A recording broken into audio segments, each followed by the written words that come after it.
ದೇವರ ನಾಮಕ್ಕೆ ಸ್ತೋತ್ರವಾಗಲಿ. ಬೆಳಗಿನ ವಂದನೆಗಳು. ಪ್ರತಿದಿನವೂ ನಾವು ಒಂದೊಂದು ವಾಕ್ಯವನ್ನು ಓದಿ ಪ್ರಾರ್ಥಿಸುವ ಸೌಭಾಗ್ಯವನ್ನು ದೇವರು ನಮಗೆ ಕೊಟ್ಟಿದ್ದಾರೆ. ಎಂಥ ಅಡ್ಡಿ ಆತಂಕಗಳು ಬಂದರೂ ದೇವರು ನಾವು ಹೋಗುವ ಎಲ್ಲ ಮಾರ್ಗಗಳನ್ನು ವೃದ್ಧಿ ಮಾಡಿದ್ದಾರೆ ಎಂಬುದಾಗಿ ನಮಗೆ ದೇವರು ತಿಳಿಸಿದ್ದಾರೆ. ಅದಕ್ಕಾಗಿ ದೇವರು ನಮಗೆ ಈ ದಿನ ಕೊಟ್ಟಂಥ ವಚನ ಕೀರ್ತನೆಗಳು ಬರೆದ ಪುಸ್ತಕ 65ನೇ ಅಧ್ಯಾಯ 11ನೇ ವಚನವಾಗಿದೆ. ನಿನ್ನ ಕೃಪೆಯಿಂದ ದೇವರು ಸಂವತ್ಸರಕ್ಕೆ ಸುಭಿಕ್ಷೆ ಕಿರೀಟವನ್ನು ಇಟ್ಟಿದ್ದಿ. ನೀನು ಹಾದು ಹೋಗುವ ಮಾರ್ಗದಲ್ಲೆಲ್ಲ ಸಮೃದ್ಧಿಕರವಾದ ವೃಷ್ಟಿಯು ಸುರಿಯುವುದು ಎಂಬುದಾಗಿ ದೇವರ ವಾಕ್ಯ ಹೇಳುತ್ತದೆ.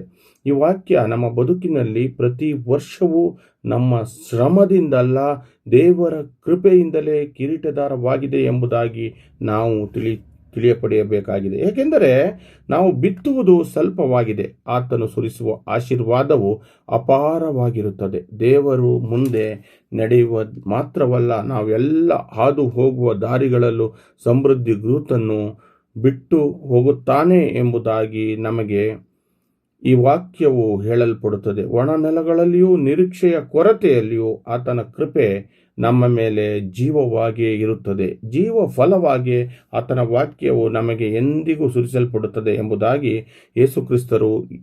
ನಾವು ಯೇಸುಕ್ರಿಸ್ತರ ಮುಖಾಂತರ ತಿಳಿದುಕೊಂಡಿದ್ದೇವೆ ಎಂಬುದಾಗಿ ನಾವು ತಿಳಿಯಬೇಕು. ನನ್ನ ಜೀವನದಲ್ಲಿಯೂ ನಿಮ್ಮ ಜೀವನದಲ್ಲಿಯೂ ಕೃಪೆಯು ಕಿರೀಟದಿಂದ ಅಲಂಕೃತವಾಗಿರಬೇಕು. ನಾನು ನಡೆಯುವ ಎಲ್ಲ ಮಾರ್ಗಗಳಲ್ಲಿಯೂ ದೇವರು ಸಮೃದ್ಧಿಯನ್ನು ಉಂಟು ಮಾಡಿದ್ದಾನೆ ಎಂಬುದಾಗಿ ನಾವು ತಿಳಿದುಕೊಳ್ಳಬೇಕು. ದೇವರ ಮಹಿಮೆಗಾಗಿ ಈ ವಚನವನ್ನು ನಾವು ಓದಿ ದೇವರಿಗೆ ಮಹಿಮೆ ಪಡಿಸಬೇಕಾಗಿದೆ. ಅದಕ್ಕಾಗಿದೆ ದೇವರು ನಮಗೆ ಪ್ರತಿದಿನ ಒಂದೊಂದು ವಚನವನ್ನು ಕೊಡುವುದು. ನಾವು ನಾವು ವಚನವನ್ನು ಸ್ವೀಕರಿಸಿ ಪ್ರಾರ್ಥಿಸಿದಾಗ ನಮ್ಮ ಎಲ್ಲ ಸಮಸ್ಯೆಗಳು, ಎಲ್ಲ ಅಂಧಕಾರ ಶಕ್ತಿಗಳ ಎಲ್ಲ ಬಂಧನದಿಂದ